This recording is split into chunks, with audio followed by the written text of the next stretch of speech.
எல்லாருக்கும் வணக்கம். தளபதி அவர்கள் தமிழக வெற்றி கழகம் அப்படின்ற கட்சி ஆரம்பிச்சதுலேருந்து பொலிட்டிக்கல் பார்ட்டியில் இருக்க எவனாவது ஒருத்தன் ஏதாவது ஒன்று ஏடாகடமாக பேசி அவன் அன்னைக்கு ட்ரெண்ட் ஆகிட்டு அத்தோடு ஓஞ்சி போயிடுவாங்க. இதுதான் கிட்டத்தட்ட 1.5 வருஷம் நடந்துக்கிட்டு இருக்கு. இந்த 1.5 வருஷத்தில் எனக்கு தெரிஞ்சு ஒருத்தன் தளபதியை பற்றி பேசி அதுவும் தமிழக மக்களை பற்றியும் பேசி கிட்டத்தட்ட ஒரு வாரம் ஆகியும் ஒப்பாரி வைக்கிற ஒரு ஓலா காப்பு யாருன்னு கேட்டிங்கன்னா அது நம்ம வண்டுமுருகன் தான். அவர் வாயை திறந்தாவே அவரில் வாயிலிருந்து வரதெல்லாமே ஓலா கேப் விஷயமாக தான் இருக்கும். நான் ஏன் அந்த கேப்பை சேர்த்துக்கிறேன்னா தனியாக விட்டேன்னா இதை மட்டும் சொன்னால் அசிங்கமாக இருக்குமே அப்படின்றதுக்காக. ஸோ இவனை பற்றி நம்ம என்னடா பேசுறது, ஆல்ரெடி நிறையா வாட்டி பேசியாச்சு அப்படின்னு சொல்லிட்டு நம்ம கண்டென்ட் தேடிட்டு இருந்தால் திடீர்னு நம்ம தம்பி ஒரு மெயிலை போடுறாப்புல. அதில் வந்து லிங்க் எடுத்து பார்த்தா காலி வாய் இருக்குன்றதுக்காக என்னமோ பேசி வைக்கிற மாதிரி பேசி வச்சிருங்க. சரி, இதுக்கப்புறம் இவனை விட முடியாது, நம்ம லவிட் லாஸ்ட்டாக பேசியேன்னா அதில் பேசின ஒரு முக்கியமான ஒரு விஷயம் ஒன்று இருக்குது. அந்த ஒரு விஷயத்தை பார்த்தோன்னா தான் நமக்கு இவனை இந்த வீடியோவில் வச்சு செஞ்சே ஆகலையா அப்படின்ற மாதிரி முடிவு பண்ணிட்டேன். இது பயம் இல்லை அப்படின்னா நீ என்ன இதுக்கு உட்காந்து பேசிக்கிட்டு இருக்க அப்படின்றத நம்மளுடைய கேள்விகள். சரி வாங்க வீடியோக்குள்ளே போய் என்னெல்லாம் கிழிச்சிருக்காருன்னு சொல்லிட்டு நம்ம கொஞ்சம் கிழிப்போம். என்னுடைய சேனலுக்கு நீங்கள் யாராவது ஃபஸ்ட் டைம் வரீங்க அப்படின்னா சப்ஸ்கிரைப் பண்ணிவிட்டு பெல் பண்ண ப்ரெஸ் பண்ணிவிட்டு அஃப்கோர்ஸ் உங்களுடைய கமெண்ட்ஸில் பதிவு பண்ணிடுங்க. நமக்கு தெரிஞ்சு மக்களால் தேர்ந்தெடுக்கப்பட்ட ஒருத்தனை வந்து இவ்வளோ நாள் நான் வந்து வச்சு வீடியோ செஞ்சதில்லை. நம்ம அவங்களுக்கு கீழே இருக்கக்கூடிய அந்த பன்றிக்குட்டிகள் கூட்டம் பார்த்தீங்களா, ஏன்னா நேற்றுலேருந்து மாற்றிட்டேன். குத்தடி மிஸ் கூட்டம் கிடையாது, அவங்க பன்றிக்குட்டிகள் இல்லைன்னா பன்றி குஞ்சுகள், உங்களுக்கு எப்படி இருக்கோ நீங்கள் அதை வச்சுக்கோங்க. ஸோ அந்த குஞ்சுகளுக்கும் அந்த குட்டிகளும் பேசக்கூடிய விஷயங்களுக்கு தான் வந்து அந்த பன்றி குட்டிகளும் பேசக்கூடிய விஷயங்களுக்கு தான் நம்ம வந்து பதிலடி கொடுக்குறோம் அப்படின்றத நம்ம பாயிண்ட்டு. ஆனால் இவன் பேசுனது மக்களை பற்றியும் தமிழக மக்களை பற்றியும் தமிழக வீட்டு பிள்ளைகளை பற்றியும், தட் மீன்ஸ் நம்ம பிள்ளைங்களையும் நம்ம வீட்டில் இருக்கிறவங்களையும் பற்றி பேசினா அதனால் நம்ம ஒன்று பதிலடி கொடுத்தாகணும். வாங்க உள்ள போகலாம்.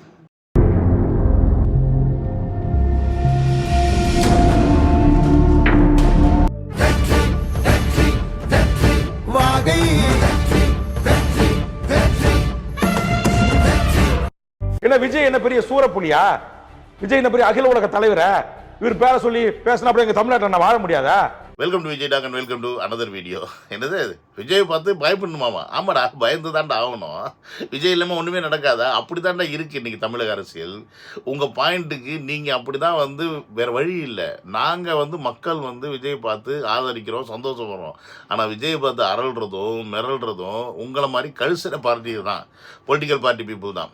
ஏன்னு கேட்டிங்கன்னா விஜய் அவ்வளோ பெரிய ஆளான்னு கேட்டிங்களே, விஜய் எவ்வளோ பெரிய ஆளுன்னு இப்போ ஒரு வீடியோ பார்த்துட்டு வா. Statement that's come in from Vijay's party, the Tamaraga Vetri Karagam. Vijay has questioned why the centre isn't releasing the KRD report and has also questioned the transfer of the archaeologist behind the report, saying clearly he was asked to tweak the report and that's why action is being taken against him. But here's what's interesting. Vijay hasn't stopped there. He's also attacked the DMK, saying that DMK is using Tamil constantly for politics. புரியுதா? விஜய் எந்த விஷயம் பேசினாலும் அது national மீடியாவில் பிரதிபலிக்கக்கூடிய அளவுக்கு voice உள்ள ஒரு ஆள். பரந்தூர் போனாலும் நேஷ்னல் நியூஸில் வரும், கீழடியை பற்றி பேசினாலும் நேஷ்னல் நியூஸில் வரும். ஏன் எந்த ஒரு விஷயத்தை பற்றி, அது பிஜேபியாக இருந்தாலும் சரி இல்லை டிஎம்கேவாக இருந்தாலும் சரி, அவர்கள் செய்யக்கூடிய விஷயங்களை எதிர்த்து பேசினார் அப்படின்னா அது நேஷ்னல் நியூஸ். இப்போ ரீசெண்டாக கூட இந்த மக்கள் கணக்கெடுப்புக்கு கூட ஒரு அறிக்கை விட்டுருந்தாது, அது கூட நேஷ்னல் நியூஸ் தான்.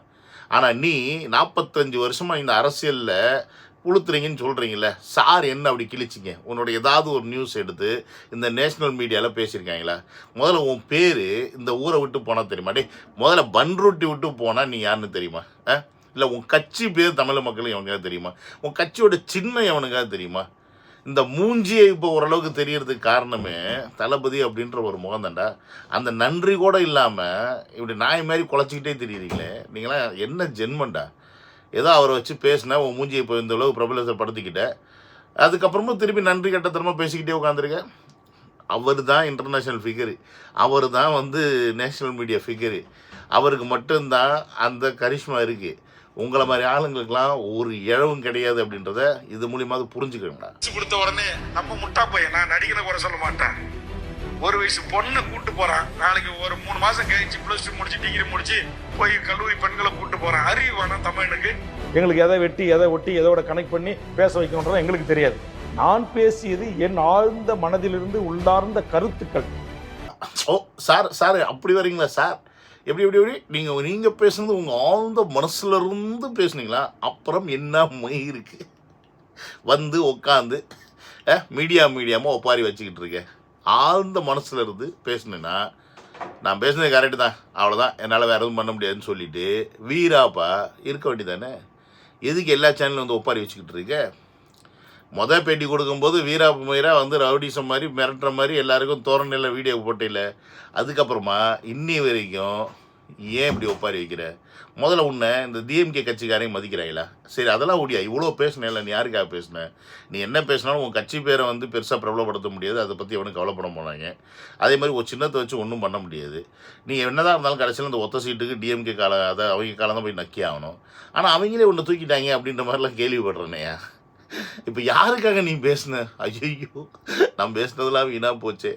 செவனேன்னு வாய மூடிட்டு இருந்தா கூட, ஏடா செவனேன்னு வாய மூடிட்டு இருந்தா கூட தமிழக வெற்றி கழகத்தில் போய் சேர்ந்து ஒத்த சீட்டுக்கு பதிலாக ஒரு 2 சீட்டாக வாங்கியிருக்கலாம், இல்லை ஒரு 3 சீட்டு கூட கொடுத்துருப்பாப்புல தளபதி. நீ வாட்டி செவனேன்னு இருந்தீங்கன்னா அதெல்லாம் விட்டுவிட்டு எப்பறம் ஒத்த சீட்டுக்காக போய் திருப்பி அந்த டிஎம்கே காலிலே போய் விழுவுறீங்க? அப்போ இங்கே இருக்கிறதுலே மானங்கெட்ட தன்மானத்தை இழந்த தற்கூரி பரதேசி தமிழர்கள் யாருன்னா உன்ன மாதிரி ஆளுங்க தான். இதில் வந்து நீ எங்களையும் எங்கள் வீட்டு பிள்ளைங்களையும் நாங்கள் வந்து இருந்து ஓசி காசுக்கு போகிறோமா? ஓசி காசு ஓசியில் கொடுக்குற எல்லாத்துக்கும் தாண்டா விளம்பரம் பண்ணிட்டு திடீர்னு பரதேசிங்களே. உங்கள் கட்சிக்காரங்க தாண்டா ஓசியில் எல்லாத்தையும் கொடுத்துட்ருக்காங்க. எங்கள் காசு திருடி எங்கள்கிட்டயே கொடுக்குறதுக்கு அதில் பெருமை பீத்தல் வேறு. மனசுலேருந்து பேசின நீ அப்புறம் என்ன மயிருக்கு உட்காந்து மீடியமாக ஒப்பாரி வைக்கிறது தான் கேள்வி. முதல்ல அதுக்கு பதில் சொல்லு. நீ பேசுனது சரியில்லை, நீ பேசுனது சரின்னு ஒன்று தோணுது இல்லை, அப்போ தைரியமாக எல்லாத்தையும் ஃபேஸ் பண்ணு. போக்ஸாக்கு அழகு போட்டாங்கன்னா அதை ஃபேஸ் பண்ணு. மக்கள் திட்டினாங்கன்னா வாங்கிக்க. எல்லாத்தையும் ஃபேஸ் பண்ணிட்டு போடி, போ ஓட்டு வாங்க, போ, செருப்பு கழட்டி அடிப்பாங்க எல்லாம். அன்றைக்கி இருக்கு உனக்கு. நாளைய காமராஜரா தற்கூரிகளை வைத்துக்கொண்டு ரசிக மனப்பான்மையோட நீங்களாம் வந்து திரைப்படம் நிழல்ல ஹீரோ, நாங்கள் நிஜத்தில் ஹீரோ. நல்ல அரசியல் தலைவரா மைக்க வாங்கி அதை தடுத்துருக்கணும்னு நீங்க நினைக்கிறீங்க? ஆமா, நீங்க உடனே நான் சொன்னலங்க, நேற்று என் கூட்டத்தில் பேச வந்தாங்களா பெண்கள், நான் தடுத்தேன்ல, இப்போ நீங்க தடுக்கணும்ல. எனது நீங்கள் வந்து நிஜத்தில் ஹீரோ, அவர் வந்து திரையில் ஹீரோவா? டேய், தமிழ்நாட்டில் இது வரைக்கும் திரையில் எவர் ஹீரோவாக இருந்தால் அவர் தாண்டா நிஜத்தில் ஹீரோவாக இருக்கான்னு தெரியாத தற்குறியே. நீ நிஜத்தில் ஹீரோவாக இருந்திருந்தீங்கன்னா எதுக்கு தமிழ்நாட்டு மக்கள் ஓம் பின்னாடி வராமல் நிழலில் இருக்கிற ஹீரோ பின்னாடி போகிறாங்க? சரி, உன்னை விடு. தமிழ்நாட்டில் எத்தனையோ பேர் நிஜத்தில் ஹீரோன்னு சொல்லிட்டு இருந்தவங்க யாருமே ஸ்டாண்டாக நிற்கலை. ஏன்னா தமிழக மக்களுக்கு தெரியும் உங்களை மாதிரி தற்கொலை பரதேசிலாம் கடைசியில் போய் திமுக காரில் போய் காரங்கிட்ட போய் காசை வாங்கிட்டு காலை நக்குவீங்கன்னு. அதனால தான் உங்களை மாதிரி ஆட்கள்லாம் எவனுமே இது வரைக்கும் தேர்ந்தெடுக்கலை.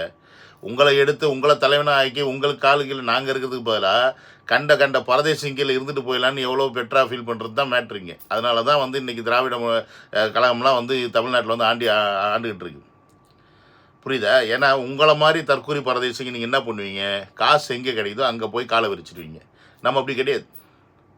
அதனால தான் தமிழக மக்கள் உஷாராக ஒரு ஆளுமை படைத்த தமிழன் வர்ற வரைக்கும் காத்துக்கிட்டு இருந்தான். கிட்டத்தட்ட 75 வருஷம் ஒரு ஆளுமை படைக்கணும். அந்த தமிழனுக்கு வந்து திறமை இருக்கணும், ஆளுமை இருக்கணும், அவனால் வந்து தமிழ்நாட்டை காப்பாற்ற முடியுன்ற நம்பிக்கை வரணும். அந்த நம்பிக்கை ஏற்படுத்துகிற மாதிரி ஒரு ஆம்பளை தமிழ்நாட்டு அரசியலில் தனியாக கட்சி ஆரம்பித்து ரெண்டு கட்சிகளையும் எதிர்க்கக்கூடிய ஒரு திறம் படைத்த கெப்பாசிட்டி உள்ள ஒரு ஆம்பளை தேவைப்பட்டான். புரியுதா? ஆம்பளை தேவைப்பட்டா. ஸோ அந்த மாதிரி ஒரு மனிதரை தான் இத்தனை வருஷமாக வெயிட் பண்ணி இன்றைக்கி நாங்கள் எடுத்து வச்சுருக்கோம். புரியுதா? அவர் உள்ளே வந்தோடனே அவர் தூக்கி கொண்டாடுறோம். இது வரைக்கும் தமிழக அரசியலில் எவனா கட்சி ஆரம்பித்து நான் டிஎம்கேயும் எதிர்க்கிறேன், அங்கே இருக்க பிஜேபியும் எதிர்க்கிறேன்னு சொல்லி ஓப்பன் ஸ்டேட்மெண்ட் கொடுத்துருக்கானாடா. டேய், யாரையாவது பார்த்தா ஒன்றுக்கு போகிற பயலுக்கு நீங்களாம் தளபதிக்கிட்ட நீ வந்து பேசிக்கிட்டு இருக்க. இவர் வந்து நாட்டுக்காக இவர் வந்து நிஜத்தில் நாயகன்லாம் கிடையாது. நீங்கள் நிஜத்தில் வாலாற்ற என்ன சொல்கிறது அல்சேஷன்ஸ் வேணால் சொல்லலாம், அவ்வளோதான் நம்மளால் சொல்ல முடியுமே ஒழிய நீங்களாம் நிஜத்தில் நாயகன் இல்லை. அண்ட் இன்னொன்று என்ன சொன்னேன், ஏன்னா பெண்கள் வந்து பேசும்போது இவர் தடுத்த மாதிரி நாங்கள் தடுத்துணுமா? அதுதான்டா உங்களுக்கு எங்களுக்கு இல்லை வித்தியாசம். முதல்ல பொம்பளை பிள்ளைங்களை மேடை ஏறி பேச விடுங்க. அதை விட்டுவிட்டு எப்போ பார்த்தாலும் இன்னும் கீழே வச்சுக்கிட்டு நான் மேலே பெண்கள் கீழேன்னு சொல்லிட்டு இருந்தேன்னா செருப்பை கொண்டு தான் அடிக்கணும் அந்த பொம்பளை பிள்ளைங்க அவங்கள. இப்போ என்னுடைய தொகுதிக்கு என்னுடைய கல்லூர் மாவட்டத்து எல்லையில தான் அந்த குடும்பம் இருக்குது. எங்களுடைய கட்சி தொண்டர்கள் நேரடியாக போய் விசாரித்து விட்டு வந்திருக்கிறார்கள். என் பெயரை சொல்லுங்கள் என்று நீங்கள் சொல்லி கொடுத்து சொல்ல வச்சிங்க. அந்த குடும்பம் அந்த குடும்பம் அவருடைய பெற்றோர்கள் அதை மறுத்து இருக்கிறாங்க. இல்ல, அதுக்கப்புறம் நீங்களும் தொடர்றீங்களே, எங்க அண்ணன் எங்க நொண்ணேன்னு பேசுறீங்க. ஆமா, யாரு தற்கூரி, நானா தற்கூரி அப்படின்னு சொல்லி. ஆமா, நீங்க அப்புறம் நான் ஒரு விளக்கம் கொடுத்த பிறகு 1 முறை 3 முறை 4 முறை 5 முறை பத்திரிகையாளர்கள் ஒரு குழந்தை 15 வயசு குழந்தை பேசுறதுக்கலாமா ஒரு கட்சியின் தலைவர் வந்து இவ்வளவு கோவப்படுவீங்க? பற அந்த புள்ள மேலே அக்கறை, அந்த வீட்டு மேலே அக்கறை, அவ்வளோ அக்கறை அவனுக்கு. என்னது தமிழக வெற்றிக்கிழமை தான் அவங்கள வந்து ஃபோர்ஸ் பண்ணி பேச வச்சதா? ஃபோர்ஸ் பண்ணி பேச வைக்கிறது எப்படி இருக்குன்னு தெரியுமா? உங்கள் தலைவர் ஒன்று பண்ணியிருப்பார், அதை பார்த்துட்டு வாட்டி தற்கொலை. திருமலைங்கிறது அவங்க கோரிக்கை வந்து அவங்களுடைய கணவரை கண்டுபிடித்து தருமாறு ஒரு மனுவை கொடுத்துருக்காங்க, ஒரு பெரிய மனு கொடுத்துருக்காங்க. சகோதரி திருமலை பேசுவாங்க, இருக்காங்களா? திருமலை ஹலோ தாரி சார், தளபதி பேசுங்க. யாரு? கீழ்பண்ணாத்தூர் தொகுதி துரியாபுரம் ஒன்றியம் திருமலை. திருமலை நீங்க வந்து ஒரு கொடுத்திருக்கிற மனுவுடைய சாராம்சம் என்னன்னு கந்துவாமாடி. சொல்லுங்க, பேசுங்க. எனக்கு தளபதி அவர்களே, எனக்கு கருள் மாடு வாங்கி கொடுக்கும்படி எனக்கு பணிவான வேண்டுகோள். நீங்கள் வரும் முதல்வர் நீங்க தான் ஐயா அவர்களே. அடுத்து கலச பார்த்தியா, இதுதான் ஃபோர்ஸ் பண்ணி பேச வைக்கிறது. என்ன அவர் பேப்பரை பார்த்து படிக்கிறதுல கூட அவன் யார் எங்கே உட்காந்துருக்கீங்க அந்த டைரெக்ஷன் கூட ஒழுங்காக கொடுக்கல. சார் இந்த பேப்பரில் இருக்கவே இந்த பக்கம் ரைட் கார்னர் தான் உட்காந்துருப்பான், நீங்கள் என்ன பண்ணுறீங்கன்னா அப்படியே தேடுற மாதிரி ரைட்டில் வந்துட்டு தம்பி நீங்களாப்பா, உங்களை எனக்கு தெரியும்பா, நீங்கள் எந்த தொகுதியில் சேர்ந்துறாப்பா நீங்களாம் வந்து சொல்லணும் சார் அப்படின்ற மாதிரி ஸ்கிரிப்டை கரெக்டாக கொடுத்துருக்கணும். நம்ம தலைவருக்கு தான் யார், ஸ்டாலின் அவர்களுக்கு தான் தமிழ் படிக்க தெரியாது, அதுதான் பிரச்சனை. எவனோ ஒருத்தன் தமிழ் எழுதி கொடுத்துட்டான், அவன் அங்கேருந்து வாங்கின காசுக்கு என்ன மேட்டை சொல்லணுமோ அதை விட்டு வாழ்கன்ட்டு இருக்கான். இப்படி வாழ்க்கை போட்டு வாழ்க்கையை தொலைக்கிற மாதிரி ஒரு கூட்டத்தை தாண்டா உருவாக்கி வச்சுருக்கீங்களா பரதேசிங்களா? நீங்கள் அவ்வளோ பெரிய நல்லவங்க, நீங்கள் அவ்வளோ அப்பாட்டக்கிற அந்த பொண்ணை உண்மையாலுமே அவ்வளோ அக்கறையாக பார்த்தேன்னா எங்கே இந்நேரம் வீடியோ எடுத்து போட்டிருப்பீங்களேடா. ஒரு சின்னூண்டு விஷயம் ஏதாவது ஒன்று தமிழக வெற்றிகளுக்கு அகேன்ஸ்டாக கேட்டால் உடனே அதை பூதாகரமாக எடுத்து நியூஸ் பப்ளிசிட்டி பண்ணுற பரதேசிங்க தான் நீங்கள். இந்நேரம் அந்த புள்ள வந்து பேசியிருந்துச்சு அப்படின்னா, அவங்க வீட்டில் இருக்கவங்க பேசியிருந்தாங்க அப்படின்னா, உண்மையாலுமே உங்ககிட்ட வந்து ஒப்பாரி வச்சுருந்தாங்கன்னா கண்டிப்பாக நீங்கள் இந்நேரம் எடுத்து வீடியோ போட்டிருப்பீங்களே. ஏன் போடலை? ஏன்னா இல்லை, சும்மா அடிச்சு விட்டுக்கிறது என் தொகுதி தான் அப்படின்னு. டேய், இளைய காமராஜர்னு பட்டம் கொடுத்தவரே உன் தொகுதியை சேர்ந்த ஆசிரியர் தாண்டா எரும மாடு. அது தெரியல உனக்கு, உன் தொகுதியை சேர்ந்தவர் தான் அவர். இந்த இடத்துல ஏதோ ஸ்கூலில் தான் ஹெட் மாஸ்டர் ஒர்க் பண்ணுறாரு, அங்கேருந்து வந்து தான் வந்து கொடுத்துட்டு போகிறாரு. அதுவே தெரியல உனக்கு. இதில் வந்து நீ எல்லாம் வந்து என்னையோ இத்தோட அரசியல் வேலை வாழ்க்கை முடிஞ்சு போச்சேயா, அநியாயமாக தொலைச்சிக்கிட்டேயா. சரி, லாஸ்ட்டாக ஒன்று சொல்கிற பேர் அதுக்கு இருக்கடி உனக்கு. விஜய் நீ பேசு, வா இறங்கு, பத்திரிகை கான்ஃபரன்ஸ் நடத்து. நான் கேட்கறது டிபேட் நைட் உங்களோட என்னைக்காவது ஒரு நாள் 1 மணி நேரம் விஜய் பேச தயாரா? இல்ல டிவிக்கேன்னு பேர் வச்சதுல இருந்தே அப்புறம் இன்னொன்னு நீங்க நல்ல பாயிண்ட் சொன்னீங்க. எலெக்ஷன் கம்பெனி என்ன ரெகக்னைஸ் இருக்கான், எனக்கு ரெகக்னைஸ் பண்ணி என்ன அங்கீகரிச்சு எனக்கு கேமரான்னு ஒரு சின்ன ஒதுக்கி இருக்கு. அப்ப இது கூட தெரியாத உங்ககிட்ட இருக்கிற அப்புறம் வாயில வருது அசிங்கமா. அதாவது இவங்களுக்கு எப்படியாவது விஜயை கொண்டாந்து மீடியா முன்னாடி உட்கார வச்சிடணும். இவங்களுக்கு கொடுத்த அஜெண்டாவே அதுதான், மேலேருந்து கொடுக்குற அஜெண்டா இதெல்லாம் பாருங்கள். நீங்கள் என்ன பண்ணுவீங்க இது பண்ணுவீங்களேன்னு தெரியாது. உங்களுக்கு ஒருத்த சீட்டு இந்த வாட்டி வேணும்னா நீங்கள் எங்கே வேணால் போய் கூவுங்க, யாருக்கிட்ட வேணால் ஒப்பாரி வைங்க, கடைசியில் விஜயர்கள் வந்து நிற்கணும் அப்படின்றது தான் இங்கே மேட்ரு. ஏன்னா நம்ம பசங்க விட்டுட்டு போயிடுறோம், இவனை விட்டுட்டு போயிடலாம்னு சொல்லிட்டு ஒரு வாட்டி பேசணும், 2 வாட்டி வீடியோ பேசிட்டு விட்டு போயிடலாம் முடிவு பண்ணால் கூட திருப்பி உங்கள் நன்னேன்னு என்ன வயிறுக்கு நீ இதெல்லாம் பேசுகிற? எதுக்கு இதெல்லாம் தேவையில்லாத? நீ ஒரு அரசியல்வாதினா அரசியல்வாதியாக இருக்க வேண்டியதானே. இந்த பிள்ளைகள் வந்து பேசுனாங்க, இந்த பெண்கள் வந்து பேசுகிறாங்க அப்படின்னா நீ பேசின பேச்சுக்கு திருப்பி பேச தான் செய்வாங்க.